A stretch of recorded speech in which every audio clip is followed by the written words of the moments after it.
Good morning, good afternoon, good evening, and welcome to Den of Words. Today is will be what I call my story. I'll be inviting people who are actually experiencing the system, either from a homeless point of view, the Bennett's point of view, housing point of view. And so I'm very lucky to be honoured to have Neil. Neil is on Universal Credit, which I have spoken about before, and I want to get his viewpoint as somebody who's a user of Universal Credit. So Neil, what do you think of Universal Credit, first of all? Well, thank you, Ian. Thanks for inviting me on. I think Universal Credit, to be honest, it fulfills a purpose. Whether it works as well as it should, I'd be inclined to say, in my personal experience, it doesn't. I think that one of the biggest problems with Universal Credit is communication. It's very, very hard to get hold of people. You're always told to go through the online journal if you have a question or an issue, and a lot of the times you don't get a response back from the people that you email for days, sometimes even weeks. If you phone someone, you're told, no, sorry, you should be putting it through your journal. And there's also, and I think this is also a bit of a government thing, a YouGov thing in general, which I think we also saw in the pandemic, was that they don't tell you, if there are problems, or, for instance, if there are sanctions applied to people, they don't tell you the full details. What they do is they point you in the direction of where to find it, and then you have to look it up on a heading on the website. You're not actually told.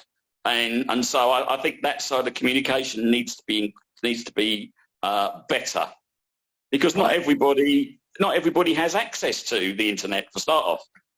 Yeah, this is one of the problems. This is why they try to put internet in the job centres, but also they say get a library. Of course, during lockdown, you can go to a library. Exactly. But you've experienced the sanction, I know. All right. Yes. How do you think it was handled from your point of view? Overlong, to be honest. Just to cut a long story short, I've suffered, as you know, I've suffered with mental health for much of my life, and I have ups and downs like a lot of people. I won't bore anybody with that. But basically, I suffered back end of November last year, 2020. I experienced a series of panic attacks that prevented me from going to the job centre. And what I wasn't made aware of was that because I didn't attend those appointments, and because I was feeling anxious and stressful and wanted to avoid any additional stress, I didn't contact the job centre straight away. In my case, some people would say it was a bit silly. I didn't contact them for over 2 weeks, but it was literally the way that I felt. But what I wasn't made aware of, the information was there online to find, but I wasn't told to go and look for it. If you miss an appointment with a Universal Credit job coach or advisor, whatever you want to call them,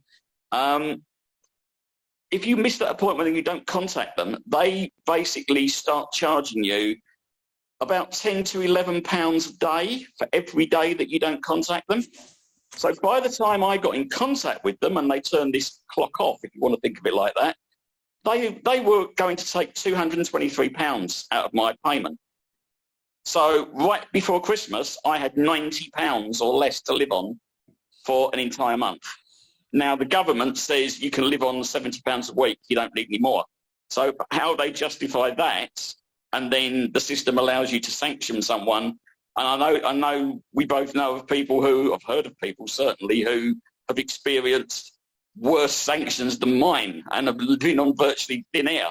But once again, the communication, if you're made aware in advance of how severe these sanctions can be, then obviously you may handle them differently.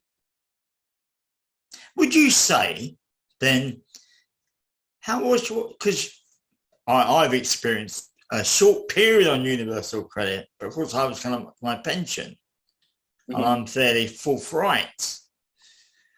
But would you say the job coaches need training in communication? Let's say that, use that word. I think the thing for me, I was actually thinking about this the other day. I would presume that on some level there's going to be training on how to deal with people from various backgrounds, people from various health issues, various mental health issues even, and how you should communicate with them and how you should handle them. Whether that training, once again, is as good as it's meant to be, and whether a lot of these people decide to engage with the training or just say, well, I'm sorry, I'm too busy to do that. I'm just going to have to do the job and this is what the system tells me to do. That's my concern. I think the training is probably there. It's whether or not these people, I think, have a very limited amount of time to deal with the individual service users. And I think the system is quite demanding of them. Now, you've been on it for a while. Yes. Right? Yeah. It's about three and a half years now. Really? On Universal Credit? Yes, yeah, here and in my previous, back in Barking, where when I used you moved, like you've now moved again. Yes. Like I met you when we were both living in the same building. That's right, yeah. Bellingham. Yes. Catford, to those who don't know what Bellingham is, posh name.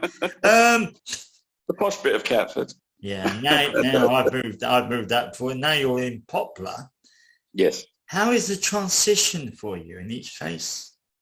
Transition is still going on. I mean, when I left Barking, it was a short notice thing because I had to.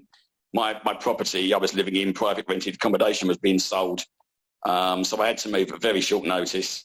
It was smooth, but at the time, I mean, I'm talking now. That would have been sort of 2018, I guess, early 2018. The system wasn't as well integrated. And you had a tendency, if you moved boroughs and job coaches, you would just kind of drop off the radar. Now, although the system seems to be slower in responding to people, the records are meant to be there. So, for instance, when I moved boroughs, there was no problem with them saying, well, okay, your rent's gone up by £18 a month. We will do that. What I'm waiting for, and once again, it's a little bit disjointed here, as it was when I moved to Lewisham, is the housing benefit element of universal credit comes through, ask no questions. You just fill in the form and they send it to you and they pay you on the same day you get your individual person's allowance. But the housing benefit side, which is tied into council tax, you're jumping through hoops with that. I think I've answered the same questions 2 or 3 times and they still send me emails saying, oh, we need to see this documentation. Well, I sent the documentation. Oh, can you confirm that you're living alone? Well, yes, I am living alone. I put it on the form that I was living alone. And sometimes you just go round and round in circles with these things. Yeah, for our listeners, I know Neil, well, since he moved into Bellingham. So I know him, I don't know how long, a couple of years probably. Yes, about 2.5 years, yeah. Yeah, prison sentence shorter. But but you were telling me about this frustration of repeating the same questions. And it seems to the housing benefit people. Yes, yeah. Yeah. Have you found it with the job seeker with Universal Credit? You've had to repeat the same questions. Yeah. I mean, unfortunately, I only had to answer the question: am I about to die in the next in the next 3 weeks? Once, which I thought was a bit strange. And for the people who don't know, I was filling in a medical questionnaire to do with my mental health, and I was asked. That was the first question they asked me: are you about to die? And I thought, okay, well, that was subtle.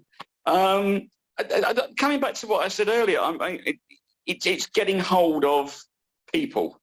You're constantly waiting for an email response or a line on the journal. Coming back to the sanction, I did it because it was decided in February this year that I was suffering from stress and anxiety and wasn't at this time fit to work. They did decide in March to give me back the £233 that they'd taken off me. But that was a 4-month transition.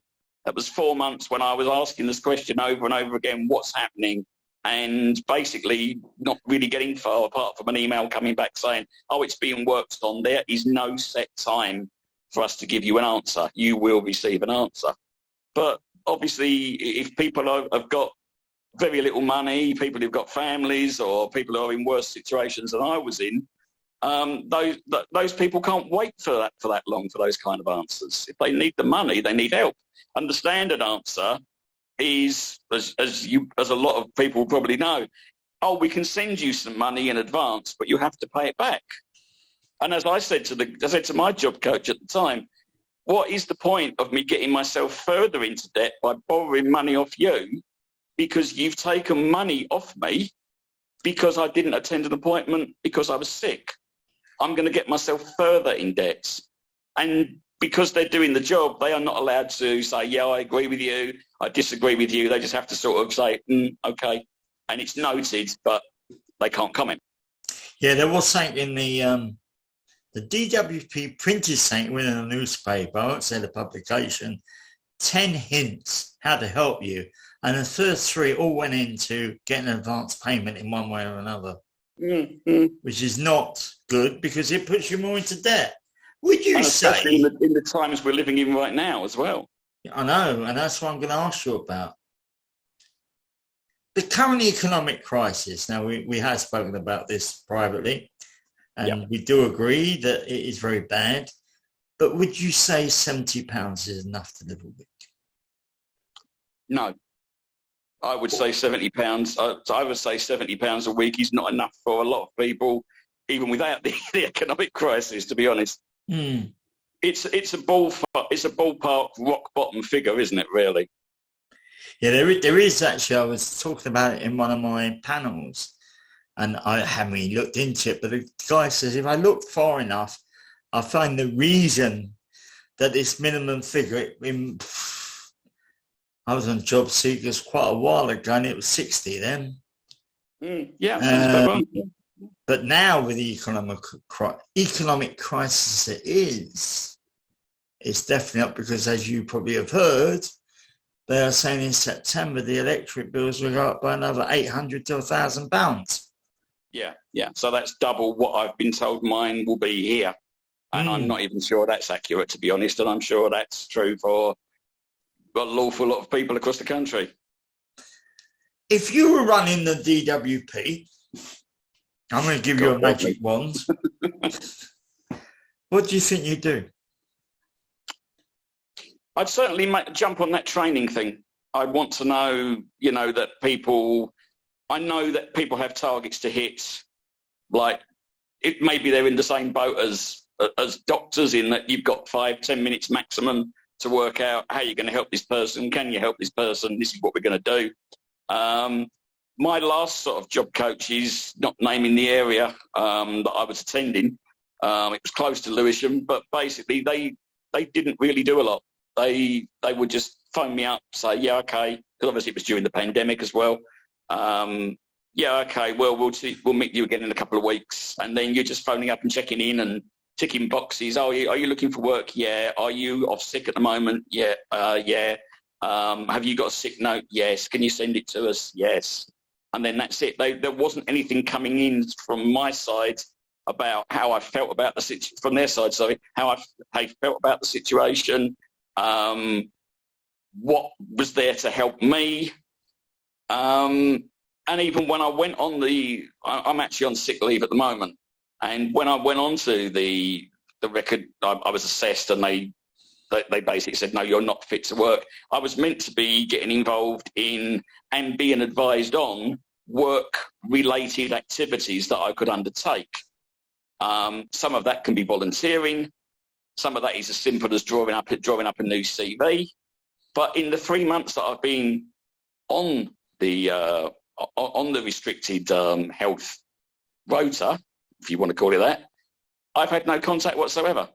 The only contact I've seen from them was to go and check my rental documents when I moved into my new property. So I had to go to the local job centre in Whitechapel and basically, yeah, okay, we've seen your documents. That's enough.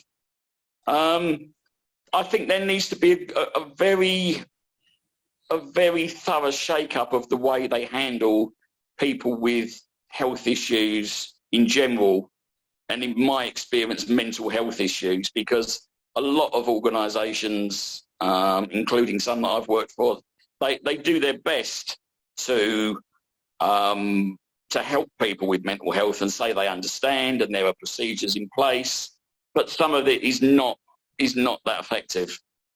Yeah, it's okay. You can put a prayer room in if you feel that you need to go somewhere and have 5 minutes, but is that really helping you with the anxiety if you've got pressure coming down to you from above?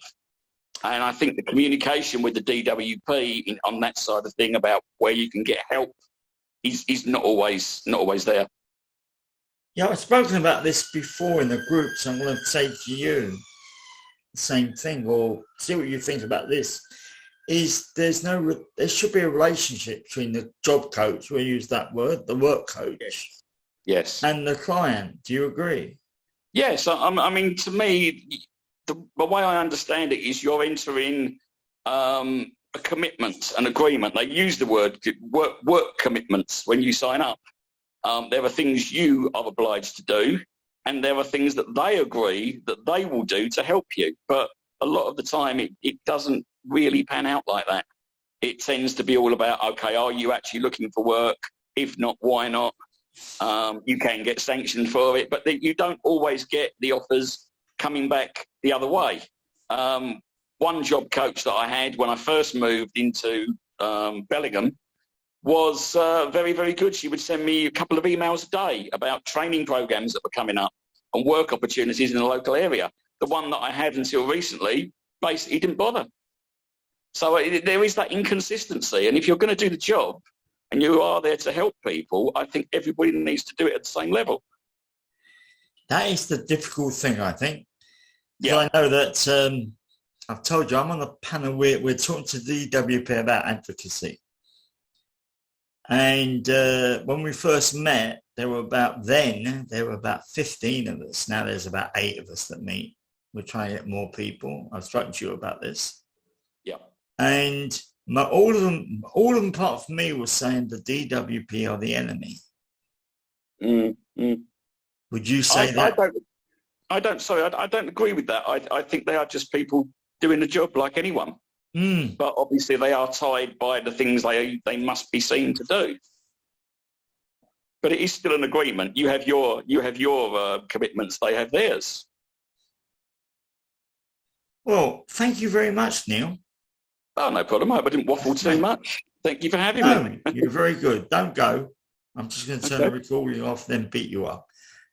Thank you for listening, and keep on watching.